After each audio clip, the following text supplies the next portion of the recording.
وأوحى ربك إلى النحل أن اتخذي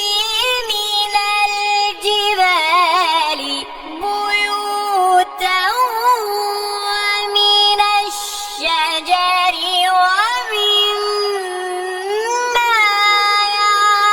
يعرشون ثم كلي من كل الثمرات فاسلكي سبل ربك وابتغي فيما آتاك الله الدار الآخرة ولا تنس نصيبك من الدنيا وأحسن كما أحسن الله إليك قد أفلح من تزكى وذكر اسم ربه فصلى بل تؤثرون الحياة الدنيا والآخرة خير وأبقى إن هذا لفي الصحف الأولى صحف إبراهيم وموسى قد أفلح من تزكى وذكر اسم ربه فصلى بل تؤثرون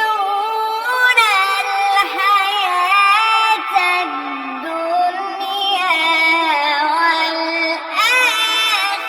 والآخرة خير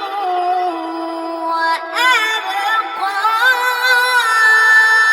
إن هذا لفي الصحف الأولى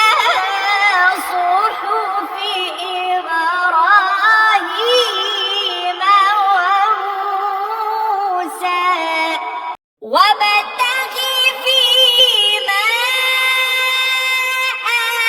آتاك الله الدار الآخرة ولا تنس نصيبك من الدنيا وأحسن كما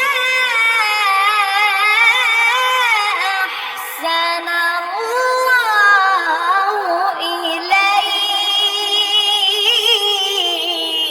إليك وأوحى ربك إلى النحل أن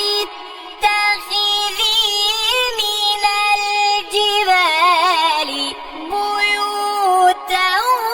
ومن الشجر ومما يعرشون ثم كلي من كل الثمرات فاسلكي